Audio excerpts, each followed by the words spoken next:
Thank everyone for joining us today. This is our first in a series of lectures presented by Northwell Health. And I'd like to thank Annette Roth for reaching out to QCP and to thank Dr. Jennifer McKelvey for her time today in presenting this lecture. We'd also like to thank our Councilman James Gennaro for helping us promote this event in the community. At the outset of the pandemic, QCP needed to find a way to keep our community engaged. We started virtual programs like this group chat, our Q Chat with QCP, which we created as a virtual coffee clutch and a means to bring staff and families together to lean on each other for support and inspiration during this trying time. When the opportunity arose, we decided to make this part of our community chat and offer this and other useful information to our extended QCP family. So we invite all of you to join us each week. We are still doing our coffee clutch on Fridays, and we will send out information, and everyone is always welcome to join us as well.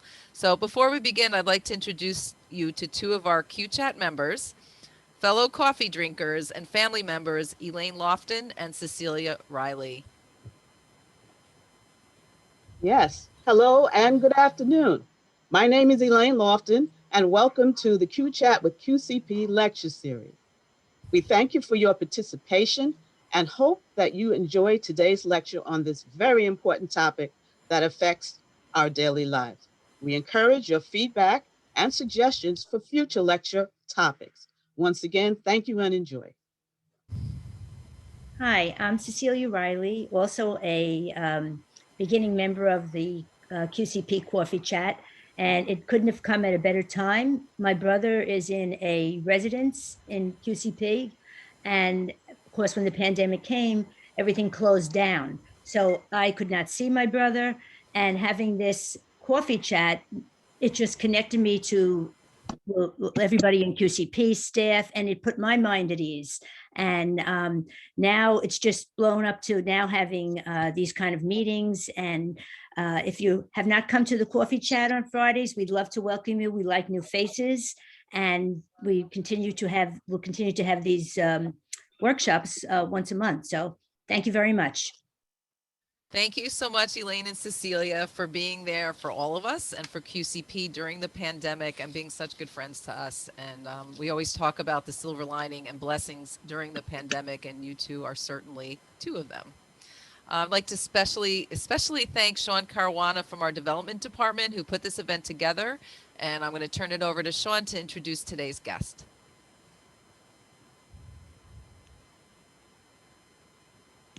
Hold on. Hi, everyone. Thank you for coming out. We greatly appreciate everybody that's coming out, and especially our guest speaker, Dr. McKelvey. Dr. McKelvey, Jennifer McKelvey is PhD, is a clinical psychologist, and is currently the program director for the Adult Outpatient Psychiatric Department at Zucker Hillside Hospital. She completed her education at Hofstra University and her clinical training at Bellevue, and as a Harvard Fellow at Beth Israel Deaconess Medical Center in Boston. Her primary experience is around treating anxiety, depression, and psychosis. And today she'll be discussing about stress management and how to rekindle your flame during the COVID-19 pandemic. Now, without further ado, it is our honor to have Dr. McKelvey with us today to discuss this relevant topic.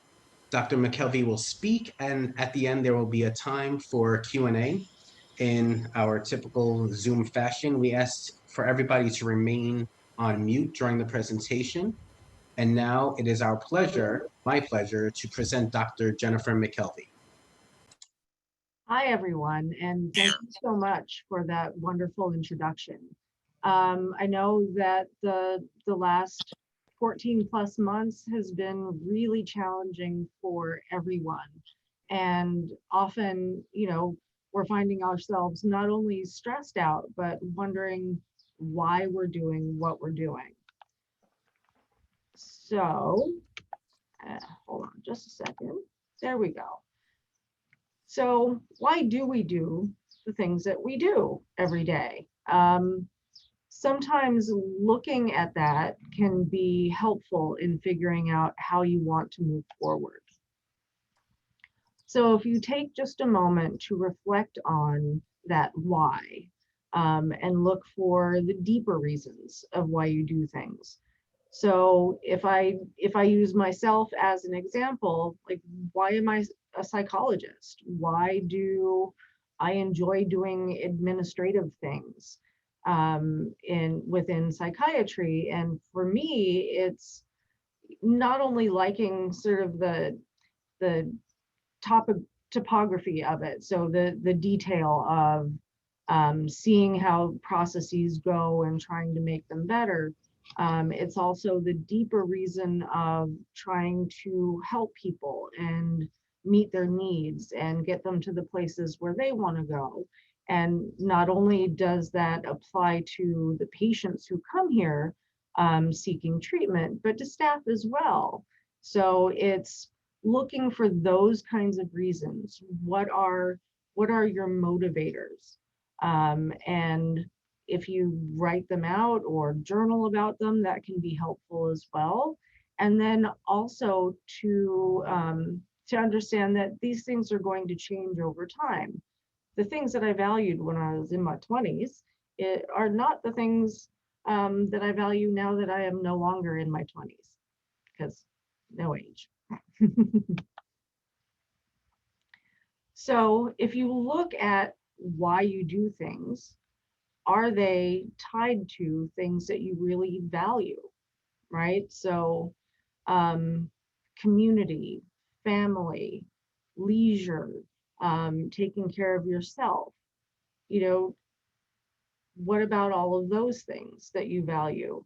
And I know we often talk about, for those people who are still working or caregivers, um, that type of thing, finding a work-life balance. And at the same time, no one really defines exactly what a work-life balance is, right? So, but my work-life balance might look different from your work-life balance. So if I were to sort of use this bullseye as an idea of the areas that I value, right? So leisure, relationships, work and education, personal growth and health, I can then rate myself sort of to give myself an idea of where I stand on all of these things. So my leisure would probably not be great because I work a lot. But then my work and education would be very close to the bullseye, because yes, I spend a lot of hours working, and at the same time, my idea of work-life balance is working a lot and some leisure time, that type of thing. So it's finding that mixture of where you want to focus your attention, right? So the closer you can place yourself to that bullseye, that's sort of your ideal of where you are in terms of the things that you value the most, and understanding your why.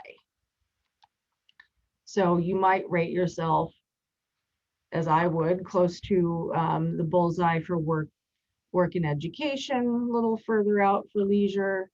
Relationships, okay. I maintain those at work a lot. And then personal growth and health.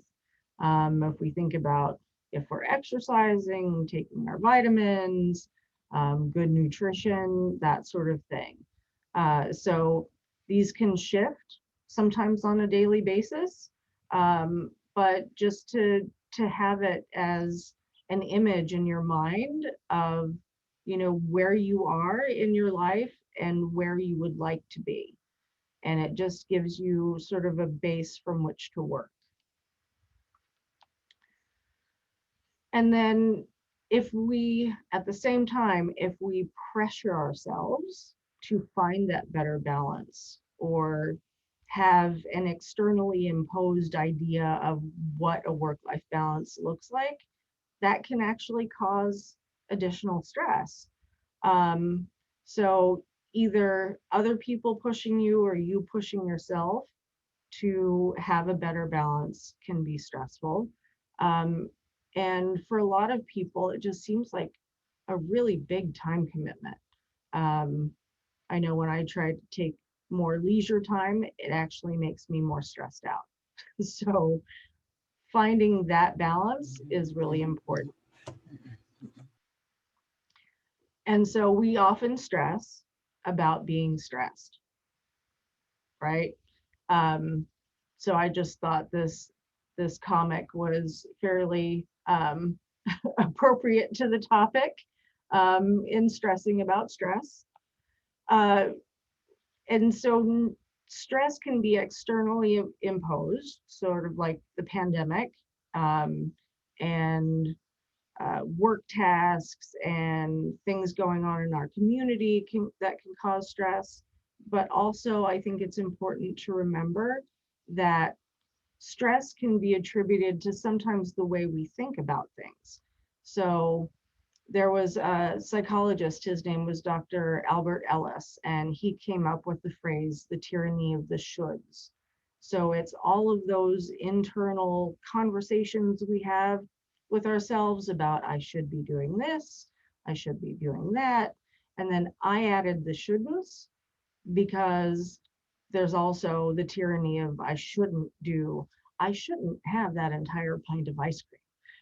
I shouldn't, drink this gallon of chocolate milk or, things like that. So we basically berate ourselves a lot of the time. And at least I found that the more I berate myself, actually the further off I go. So not only is it the pint, but then I'll have some cake with it. So sometimes that stress just can sort of curve us in the wrong direction. And then all or nothing thinking. So I also characterize it as polarized thinking. So either all one thing or all another. And then forgetting that there's a lot of sort of gray area in between. So something is either all true or all false. And then sometimes that can cause difficulty because if we can't see the gray, then it doesn't give us any options if it's just one thing or the other. And then those folks who tend to ruminate a lot or worry a lot, and it doesn't feel like you have good control over it, and then you worry about controlling it, that can cause a lot of stress too.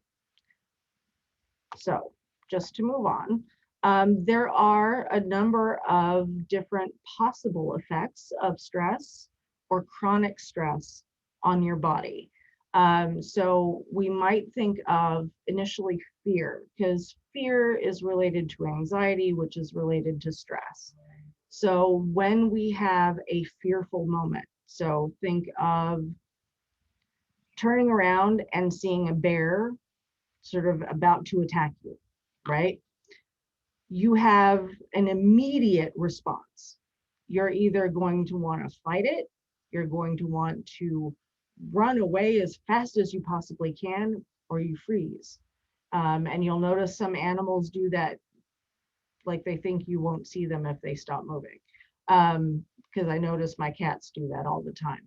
So this is all triggered sometimes before even real conscious awareness by a flood of neurotransmitters and hormones in our body. So it's cortisol and adrenaline and all of that stuff that spurs our body to be prepared for having to defend ourselves or run away really fast.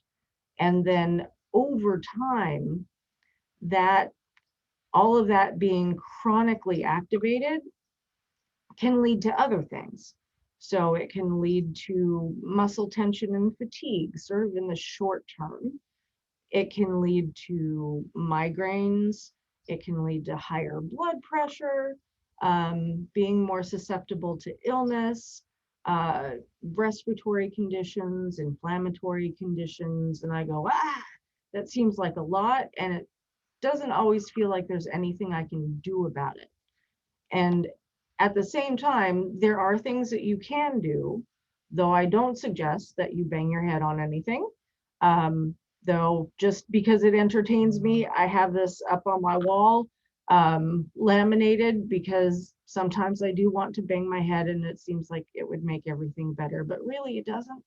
It actually just contributes to migraines or, dents in your walls. So don't do that. And then, so when I view coping with stress, I like to have portable techniques, things that you can really do almost anywhere and at any time. And I chose this cartoon of the zebras coloring because in the last like 15 or so years, adult coloring books have gotten really popular. So it can be really beneficial. And you might not think of it at first, but it can be really beneficial to just get your mind off of everything else that's going on around you, and just color, sort of moving back to a simpler time, maybe when you were young and you enjoyed coloring. It can also be an activity you do with, your children, with your grandchildren, as a family, as opposed to just watching TV. And so just it gets you into a different headspace. And so generally, how you cope, how people cope in general, things that we've picked up over the years as we grow up. I think the most common is that people try to ignore it, and try to ignore stress, pretend like it's not there, that it's not happening. And it makes sense because sometimes it does go away. And other times it really doesn't. So ignoring it doesn't always work. Some people eat more. I know that for me personally, when I start getting stressed out, I stress eat, and I love my French fries. So I will tend to overindulge, let's say, in French fries when I'm really stressed out. Because in the short term, it helps me feel better, but then in the long term, it doesn't work so well either. You might get more irritable or angry. So think about, if you've had a really rough day and then you have to drive somewhere and you're in traffic and you might be cursing at the people around you, you might be yelling, or just having a lot of thoughts about how poorly people drive. You might start snapping at your family, whereas you're usually patient, that kind of thing. You might sleep more. Some people go from sleeping sort of a normal 7, 8 hours to sleeping 10 or 12, or you might sleep less. So it might go from sort of your normal sleep cycle to only sleeping a few hours. Some people go shopping, as to treat their stress, or just order a lot of things online. Some people might just worry more, because sometimes it feels like if we don't worry about something, it's not going to get fixed, right? So it's just a coping skill that we've picked up. You might withdraw from people in order to cope with your stress. Like, you have to be alone until it goes away, and you can be civil to people. But again, that's not always the best way to manage it. And then there are people who punch things, throw things, tear, break. Also not typically the best way to do things, although, pillows, it can be okay to punch a pillow. Just try not to punch anyone around you. So to sort of lead into more coping skills. So to sort of fight against some of the unhelpful thinking that we might have is especially for that polarized thinking, sort of all or nothing, look for evidence, both for and against each set of answers you have. And often that will start to lead you into the nuances of it and into the gray area between those two opposing responses. And then to use ands instead of buts. So the way I look at that is if you say, I love you, but you never do the dishes.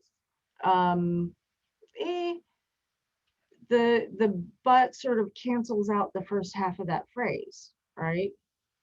So then it's all, I don't love you if you don't do the dishes. Well, that's not entirely true. So if you say, I love you and you never do the dishes, you can have both. You can be really upset with somebody that they never helped you out with that and still love them at the same time. You can replace the tyranny of the shoulds or tyranny of the shouldn'ts with almost anything else. Most other things are going to be more helpful, at least in sort of convincing ourselves that it's okay to do something or to not to do something. I tend to have the I should go to the gym. Well, I don't want to go to the gym. I don't like going to the gym. It's often crowd. Well, even, before the pandemic, and it's much more difficult now. It was always crowded.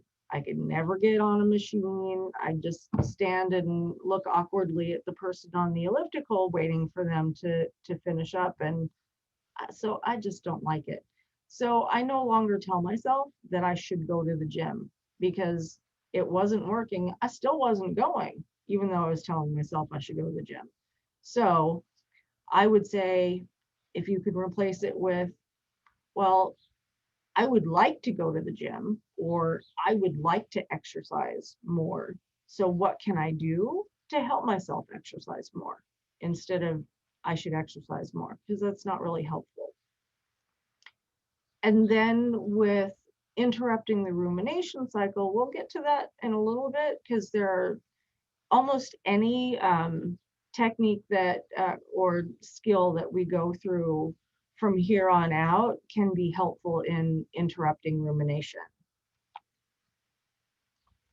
So we often tell each other to breathe, right? If you have somebody standing in front of you who's super upset about something and just stressed, and you tell them to breathe, and they're like, that's not really right? Does it help?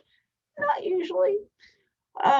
So at the same time, we're fairly good at breathing. We're all here.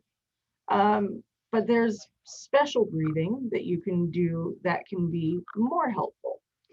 So if you inhale for a count of 3, and I just use that as a random number that I chose, inhale for a count of 3, and then exhale for 6 or 5 or 7 or 8, whatever number you want, as long as your exhale is longer than your inhale, right? So in for 3, and then I'll choose 5, out for 5.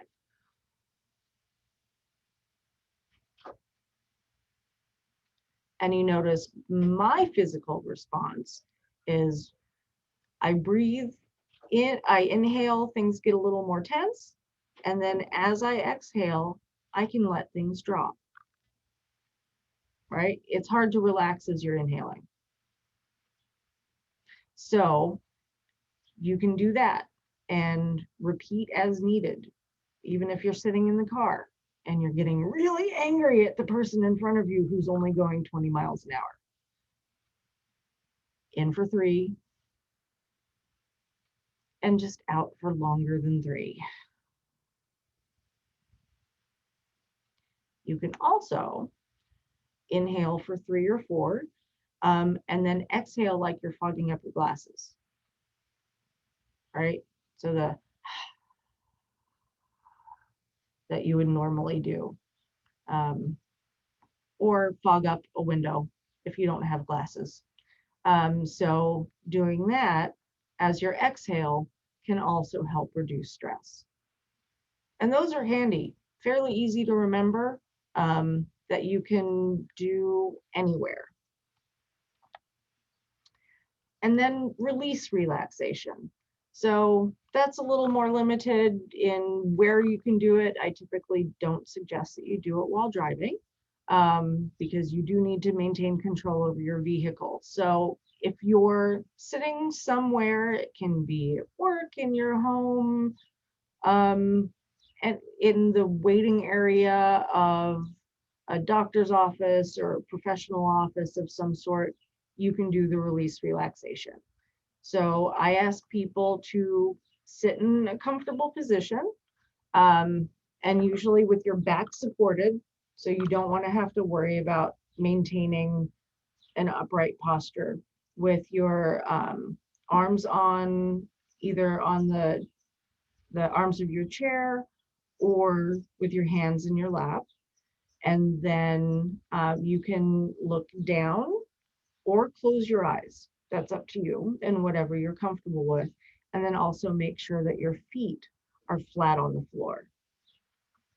And then I ask you to start concentrating on your forehead. I know it might seem weird. If you concentrate on your forehead, our foreheads are active all day long, right? To help eye movement and facial expression. And so they get really stressed out, those muscles. And just giving them a moment to relax and just de-stress for a moment. So letting all of those muscles relax that are, controlling your eyes and your facial expression, and then moving down to the muscles around your eyes that are working so hard for you all day to read things, to look at the television, to see what's around you, and then letting that relax. And then moving down to your mouth and your jaw, and sort of letting your jaw hang. So your lips might part, your teeth might part, your tongue might drop to the bottom of your mouth. And then I ask people just to go back up to their forehead to check in with, is your forehead still relaxed? Right? Because sometimes we concentrate so hard, we get the worry knots between our eyebrows, right? So just letting all that relax. And so once you got from your chin up fairly relaxed, then you move down to your neck, right? And your shoulders, because we do hold an awful lot of tension there, right? Especially when we're stressed, we end up going like that. So letting all of that drop, and then feeling your pectoral muscles up under your collarbones, letting those relax, letting your shoulder blades relax. And so hopefully your shoulders start to feel heavy. If they don't, just let them fall. And then working your way down through your torso, letting your belly relax, right? Letting your lower back relax, and then down through your buttocks and your thighs, right? And down through your lower leg and into your feet. And you can wiggle your toes even to make sure that they're fully relaxed. And then just circling back to your forehead. Did you start getting tense in your forehead again? And then just repeating the process. And it can help you sleep. It can help with all sorts of things. But it's something you can do at your own rate of speed. And it can really be done anywhere except, like I said, driving or operating heavy machinery. So you probably heard the phrase, find your happy place. I'm going to find my happy place. So I tend to think of it more as a calm or, ooh, I spelled that wrong. Well, it should say contented place. So because happy can be stressful and not happy, or depressed can be stressful, um, I tend to think of a lack of stress as being sort of a contented hum in the middle of happy and really unhappy, right? So that's why I call it your calm or contented place. And then anyone can build it in their minds, but it's a process. So just to be patient with yourself, if you're not especially good at sort of imagining things or visualizing things, you can improve. And it can be a very, and don't let those shoulds creep in, that you should be able to visualize. Um, but it's just a thing that can develop over time, right? And it's important to engage all of your senses when you're building this place. So my favorite place is the beach. I love the beach. I don't necessarily like getting a suntan or going in the water, but I love the beach. So for me, I might start thinking about how the sun feels on my skin, right? How hot it is. If it, I think of my favorite temperature, which is like low 80s in the direct sunlight. So my skin is warm, but not overheated. And maybe because I have dark hair, it tends to get a little bit warmer. So might be a little warmer at the top of my head. How the sand feels against my skin and the temperature of the sand. So is it gritty and hard? Is it soft? For me, in my contented place, I would have fairly soft sand. Um, the the feel of the breeze, if there is one, on my skin, and the smell of the beach and the scent of the wind. And then in the background, the waves coming in and the sound of the waves. And if there's sound to the wind, building that in as well. And so just building that place and practicing at it so that it is there for you whenever you just need a moment to escape without escaping. And our minds are really powerful. So if you practice at it, you will have that sort of personal space, imaginary space to go to when you're feeling especially stressed. And then there are a lot of things that we can do that you probably already know about. So a lot of these things aren't new, but sort of function as a reminder of things that you can do that you probably have built into your routine already. So tea, having a special tea for yourself when you're feeling more stressed out. And I typically suggest staying away from caffeinated teas, just because caffeinated teas are going to potentially add a little bit to stress. So any kind of tea that you like, scented wax melts. I have some in my office, that I enjoy, and sort of I can close my eyes, take a moment to breathe it in, and just let my brain relax for a moment.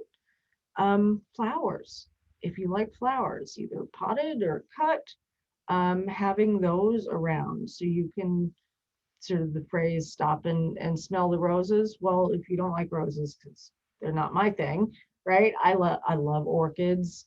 I love other flowers. So having flowers that you like to give you a moment to stop and smell the flowers. Scented soap or lotion. So things that are easy to carry with you, it just in scents that you enjoy. And then dark chocolate has, at one point, I think it was sort of the cure-all for all sorts of things. And at the same time, little bits of things like chocolate. So it has antioxidants in it, as far as I recall, but also with anything that provides you with just a moment of pleasure, releases dopamine in your brain, which is sort of a naturally occurring neurotransmitter that helps elevate our mood a little bit. So dark chocolate, and I don't suggest overindulging, of course, but small amounts are perfectly acceptable. And then lavender and vanilla. So lavender and vanilla as scents do something very interesting in a person's brain. So if you've ever heard of runner's high, so when somebody who's been running for a really long time, it's usually the long distance runners, um, after a certain point, they'll experience a runner's high, which is their own body's release of endorphins, which are sort of feel good neurohormones type things, that sort of lift their spirits, right? It's like having a second wind, and so you feel all of a sudden a little better. Lavender and vanilla both do that to a small degree in people's brains. So if you like the sense of lavender and vanilla together or separate, it has that added benefit of having a small release of endorphins in your brain. Then I bring up lime and orange just because I really like lime and orange. They just make me feel good when I smell them. So whatever works for you scent wise. And then movement, especially now since we're so bound to one space. So I spend many hours in my office, often on Zoom, talking to people, having meetings, and I forget how important it is to move around. So just any kind of movement, even if it's just standing up, walking back and forth to your kitchen a couple of times, and then you sit back down. It can be as simple as that. Or what I like to suggest to people is put on some music you like and dance. You're not dancing in public if you're uncomfortable with that. But just put on music that you like to move to, that helps you do a little jig around your house. I mean, it's a great and enjoyable way to move, and it doesn't cost anybody anything, right? You're not paying to go to the gym, you're not paying for equipment, but you're getting some movement built back into your life. And then chair stretching. So literally chair stretching. It's sitting in your chair, and I'm gonna take a moment and I'm gonna stretch. And it might be up, it might be out, whatever your body can do without it being uncomfortable, right? So just if it pops into your mind, oh, I've been sitting here for the last 3 hours and I haven't moved a muscle, stretch. And so that way, if you have a hard time standing and sitting because of problems with your legs or back, it's still something that you can do to get a little bit of blood flowing. And then everyday mindfulness. So everyday mindfulness just involves really focusing your attention on something that you might do every day. So if we go back to the example of washing dishes, right? So we wash dishes, we can't stand washing dishes. It's really irritating. And at the same time, we can make it a little less irritating if you focus on the feel of the water, right? The water coming out of the faucet. What's the temperature? What does the water feel like against your hands? And sort of running over your fingers and focusing on say you're washing a plate, the weight of the plate and how the surface of the plate feels under your fingers, and the smell of the soap, the dish soap that you're using, and how the sponge feels in your hand, and making that part of the process, which makes things a little less um, sort of routine, where our minds tend to start going off in worry circles, but really focusing on whatever it is that you're doing. So you can do that as part of your shower or brushing your teeth or anything really. Just it gets your mind for a moment out of that really stressed uh, sort of thinking pattern. And then building your own self-soothing kit. So it can be really anything. It can be a Ziploc bag. It can be a tin that mints came in. It can be anything as long as it's portable. So something you can put in your pocket, in your handbag, in your backpack, anything like that. And so it's just something to take with you. It can be mints and a tea that you especially like. It can be something soft that you like to roll between your hands. Um, Anything really, but it's something that you can take with you, so that if you are feeling especially stressed somewhere, you can make yourself a cup of tea, or you can just smell the tea if that helps as well. And I typically suggest a self-soothing kit, because you can't carry puppies and kittens around with you all day, even though I'd really like to, and no, not even if they're really super tiny and cute like these two. Um, I'm still baffled that we have animals that are that small. And the one on the left is a kitten, the one on the right is a puppy, even though they look fairly similar, but they're super adorable. And no, you can't carry those around all day. They typically won't let you go into restaurants with animals. All right, and then sleep hygiene. So sleep is one of the most important things to help us be, that helps us be more resilient to stress and be a little bit less affected by stress.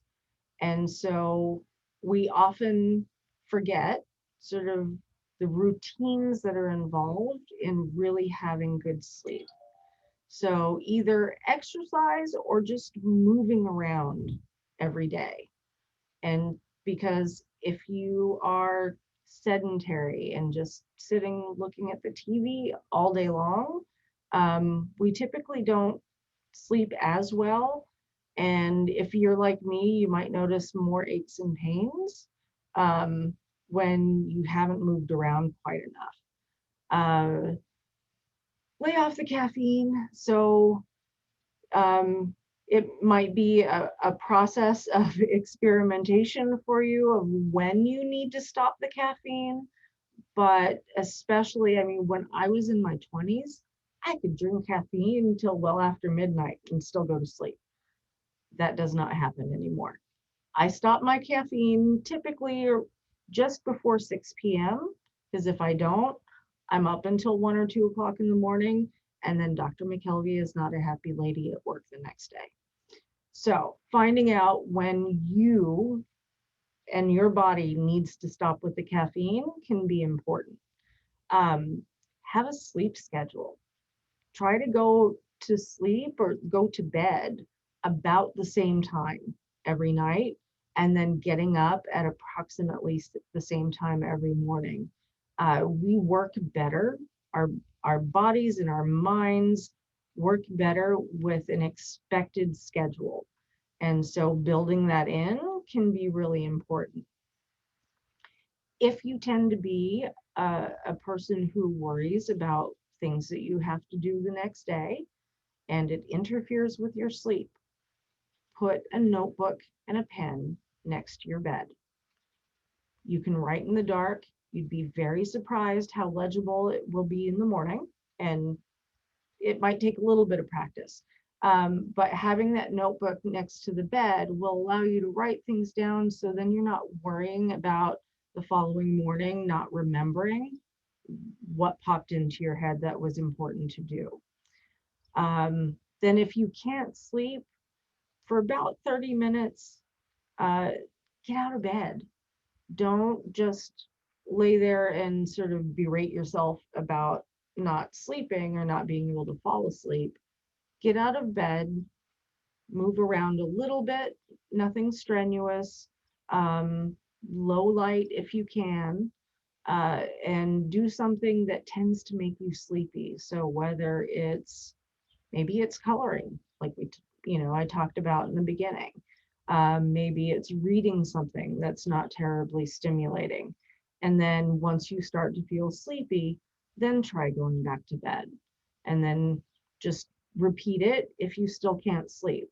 And then also you can try putting a damp cloth over your eyes and forehead. Sometimes the weight of that helps a person relax and fall asleep. The release relaxation that I went through earlier can also help you sleep. And then to not let those shoulds or shouldn'ts creep back in and judging yourself on the fact that you're not falling asleep. You're not falling asleep. So then it's important to do what you can about it and not necessarily tell yourself, well, I should be sleeping. Okay, that doesn't really lead you anywhere though. So trying not to judge yourself. And then if you have chronic sleep issues, some form of insomnia, can't fall asleep, wake up in the middle of the night, wake up way too early, there is cognitive behavior therapy specifically for insomnia. And so if you look it up on the internet, practitioners will probably come up who are certified in CBT for insomnia. So that's an option. And then if it's been going on for a while, talk to your primary care doctor and ask to be referred for a sleep study, because there might be more going on than you might think. Sleep apnea, things like that can really mess up our sleep and contribute to us just feeling more stressed out. And then nutrition, right? I talked about my love of French fries, but honestly, it's anything potato and fried. So it doesn't have to be French fries. Potato chips, all that kind of stuff. We tend to feel soothed in the moment by really heavy food. And over the long term, it is not terribly soothing. We gain weight, our blood pressure goes up, well, at least if you're me. And so sticking to colorful food, right? Because if you think of all of the comfort foods, they tend to be browns, beiges, white, right? Potatoes, if it's fried and battered, like fried chicken, biscuits, bread, they all tend to be in shades of white or tan or brown. Whereas the foods that are really going to help us the most, especially over the long term, are the more colorful foods. So kale, bell peppers, any kind of leafy green, colorful fruit, lean meats, that kind of thing. Even if you tend to be not especially adept at managing your nutrition, just adding one new thing a week, right? So it's not depriving yourself of the things that you really enjoy, but adding in a piece of fruit or adding in, some kale or steamed broccoli or anything like that, and just building on that and working it into your eating habits, so it's not a sudden change that then you get burnt out and you don't want to do it anymore. So that can be helpful. And then pacing and balancing. And I should take my own advice, taking mini breaks. So if you are stuck to your computer for hours and hours every day, if you can take even a minute, minute and a half after an hour of sitting, go to the restroom, wash your hands, have a drink of water, and just being away from whatever it is that you're doing for prolonged periods, that can definitely help you de-stress.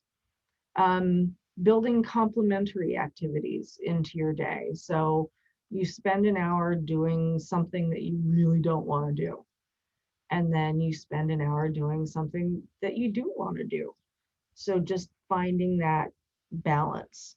And then you can also do during the day a brief eye relaxation exercise. So it's just placing the palms of your hands gently over your eyes, so not too much pressure. And then looking for the black or the darkness. So the way our eyes normally operate, it's in contrast. So if you stare at like a light bulb for a few seconds and then you look away, you'll typically see something light bulb shaped that's dark. It's just the way the nerves in our eyes work.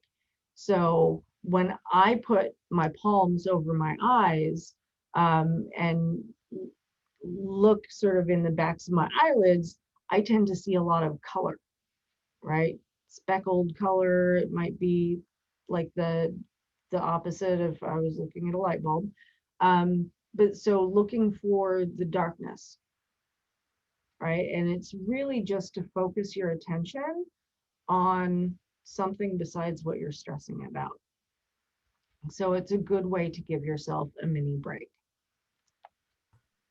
And then figuring out what is work, right? So what do we mean when we say that something works or doesn't work? So we might have variations of it, it has to work 100%. I shouldn't feel stressed at all. So we often feel a little stressed no matter what. I think the important thing is having moments where we can let it go.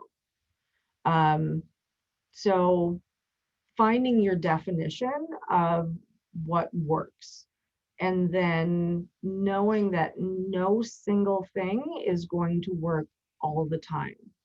So that makes it important to have sort of a grab bag of things that you can choose from to help you in the moment.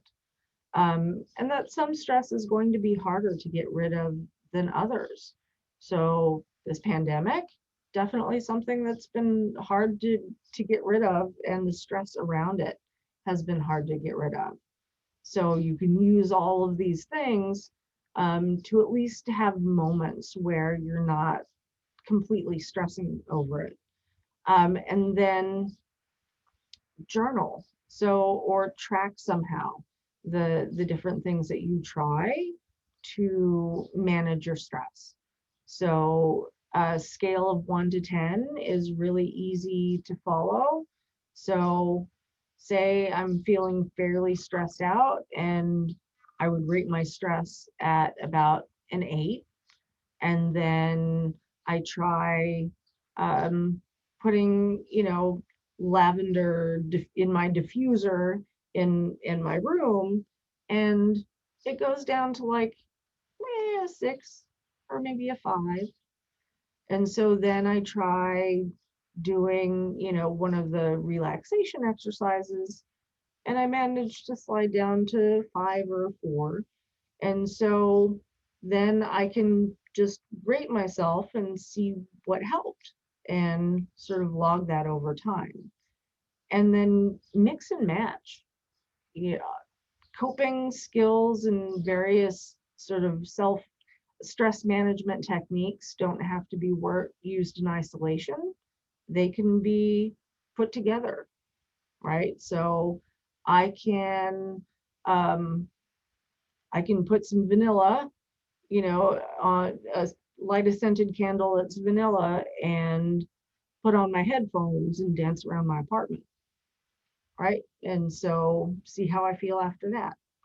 So finding combinations of things will just add that much more to your sort of arsenal to deal with stress.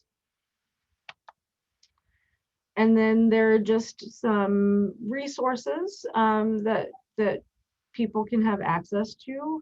NYC Well is a really rich resource if you're concerned about yourself or about a loved one, and they're very helpful. We have here the Northwell COVID Cares Project, which is helping people who are experiencing psychiatric issues after having had COVID. And so this particular number comes directly to us in outpatient psychiatry. And we just talk to people briefly over the phone to figure out how we can best help them. And then either provide connection to care or resources that can help. And then just remembering, going to your places of worship can, or connecting with people from your places of worship can be really helpful in managing stress, as well as using any sort of guided mindfulness or meditation, whether it's on a computer or on your phone, or a recording that you have, can also be helpful. All right, and thank you all very much. It has been a pleasure talking to you all, and I will open it up for any questions you might have.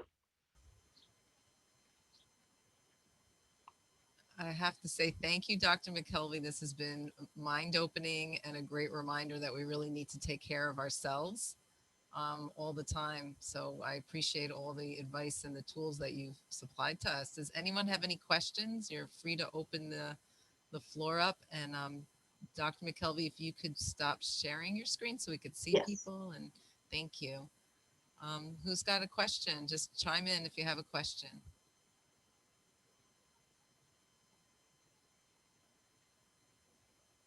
So I think Flo, Flo, you have a yeah. question? I just wanted to say thank you. It was very thorough. You gave us a lot of options and went over a lot of things. And I certainly hope I remember to do some of the things that you recommend, whether it's the breathing or the focus, relaxation. I mean, they're really good things. And I really intend to use them. Thank you very much for the program. You're very welcome. Joining Yeah. us. I Terry? just want to say thank you. Really, I kind of started to fall asleep a little bit, which was I found myself relaxing, and that really helps. So thank you for the Zen moment. It was terrific. And You're welcome. I just have to chime in that Terry Ross is our executive director at QCP, and a big thank you to Terry for allowing us to do these things and for supporting us. I love these things. A lot of times you need to kind of get out of your own head. Like you said, try to make your forehead get a little softer. I like that. So, all right. I have another meeting, ladies and gents. So thank you for everything. Thanks for being here, Terry. Happy Mother's Day. Oh, thank you to all of you too. All the moms here. All right. Take it easy. Bye. Sean, were there some questions that we had prepared that someone had sent in? Yes, 1 second. Sure. Okay. Let me just get that for you guys. If anyone else has any other questions? Cecilia? Yeah, I just wanted to say thank you very much, Doctor. A lot of the techniques that you had mentioned, I've been familiar with, the mindfulness, the body scan. I just don't always apply them. And coming today has made me reinforce myself. And I have to say, I have to start doing that, you know. And I really appreciate all that you did today. Thank you so much. Oh, you're welcome. Okay, so Dr. McKelvey, the questions that we had from people that have previously submitted questions was, does stress and anxiety cause depression? Not necessarily cause depression. So you can be stressed and anxious without being depressed, and you can be depressed without being stressed and anxious. So not that they necessarily cause each other, but we often see them together. So if you notice that you're getting more and more anxious and things are kind of spiraling, then before it can also sort of maybe contribute to starting to feel depressed, then it might be time to seek some some kind of professional assistance or that kind of thing, before you have sort of a cluster of bigger issues that you might start dealing with. Thank you. Another one. When you think a loved one is suffering from anxiety, stress, or depression, what can you do to help if they don't seem to recognize it themselves? That's a great question. Sometimes it's just having an honest conversation, so going to your loved one and saying, hey, I've noticed that you're not sleeping very well, you're not eating as well as you used to. What's going on? And just asking and being open to whatever answer that person is okay with giving you at that time, and just showing your concern about it, and then sometimes just leaving it and allowing that person to come to you when they feel comfortable. That means that's do You're something or talking late. There are other questions? Sean? Go ahead, Cecilia. I had some of the questions that I had sent in, Sean was reading, but one that I had in particular was, I know you gave a lot of great advice, but this is one, how to cope with stress or anxiety now that COVID restrictions are being lifted. If you have now become comfortable with pandemic life, if you are basically an anxious person in life in general, now where do you go from here? Usually, there are two different ways you can do it. You can either do what we call flooding, so just throwing yourself back into it and knowing that you'll experience some stress, or easing yourself back into it. So having a plan on how you want to go back in. So you might start with like going to the grocery store, or even just walking out of your home without a mask on, if that's the appropriate thing that the CDC is suggesting. So it's just doing that kind of thing. And I'm sorry, I'm getting a phone call that's really loud. So it could just be easing yourself into things, or just going full, feet first. And it's up to you and how you feel like you can best deal with that experience. Thank you. Mauricio, you have a question?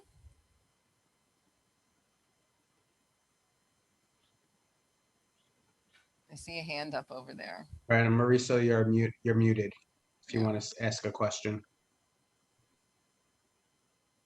Okay. Okay, so while Mauricio is trying to figure out We do have a question of, are there any specialists to help individuals with intellectual disabilities that we serve who suffer from stress, anxiety, and depression due to the pandemic or just life in general in the pandemic? And what can a loved one do to help? So I think having that, so the what you can do to help, first is having a list of the various skills that the person responds the best to. So having certain therapies, we use something called a coping card. So it's having a list written out of coping skills that the person can use to carry with them. So maybe you have something like that for the loved one that you're caring for, so that in a stressful moment, you don't have to try and remember all of the things that the person responds the best to. You have it written out or on your phone. And there are psychologists and therapists and psychiatrists who do work specifically with individuals with intellectual disabilities. So doing a search, connecting with a place like YAI, or going to the OPWDD website, that kind of thing. They are clinics for individuals with intellectual disabilities are called Article 16 clinics. So you can also look on the state website for Article 16 clinics, and usually it'll provide a list. So QCP has an Article 16 clinic. We are in Article 16. Yeah, so we have those resources for folks. I think you answered the question specifically with some great ideas on how to, cope under the strain and circumstances. So that's wonderful. Mauricio? Hi there. Hi. Hi. I'm back. On a personal level here, I manage a lot of things that are stressful, and but I seem to get to a point where I'm now totally wound up by that which I need to take care of, handle, and by the midday, I realized, wow, what stress I'm under at this moment. Now it's difficult for me to take note of that, how I go up that scale of tension and stress, and without acknowledging it until I reach that peak period.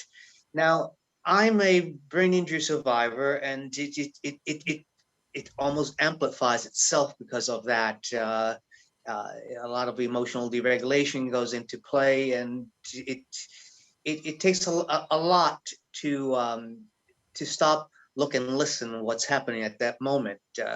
It happens a lot, unfortunately, and to then try to scale it down. How can I best, handle this, to be more aware of of the effects of stress that are around me, which I'm unfortunate I'm unable to just push away, more so with parental care, which I manage a lot of. So you might put a reminder on your phone to check in with yourself, like every hour, every 2 hours, just to check in with yourself on how you're feeling, and be able to, to gauge it from there, or building in like every hour and a half, that you take 5 minutes to do something else, so you have a break from what's going on, so it's not just consistently ramping up. Yeah, I run. I'm a runner, and it helps tremendously. That is my escape. And it does help, like I said, tremendously. But it's running all the time. So yeah, so I'll take that suggestion, and putting down notes and reminders to do step back and look and listen to myself and what's happening. Thank you.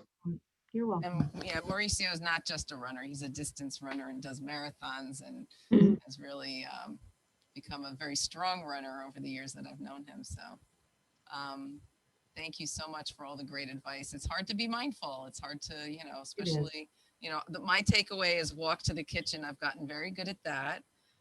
I do a lot of dishes and we all wash our hands a lot. So we have plenty of opportunities to be mindful while washing our hands and to appreciate all that hand washing that we do. And having not traveled anywhere, imagining a beach sounds great.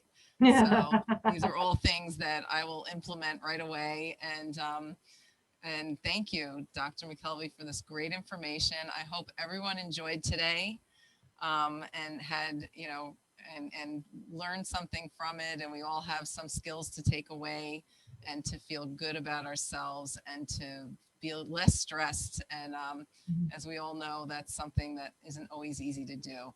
So it's great. We'll send out some follow-up information.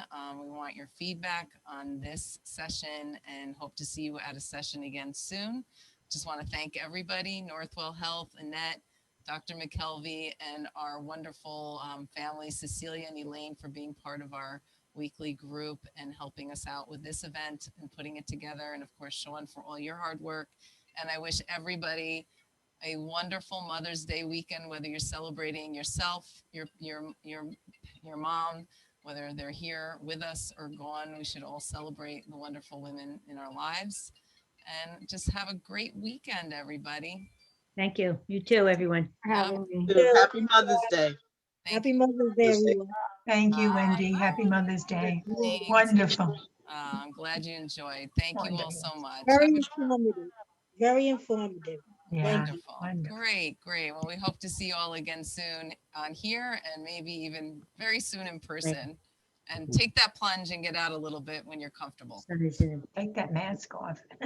Yes. I'm going to put mine on, even though I didn't need it. All right. Well,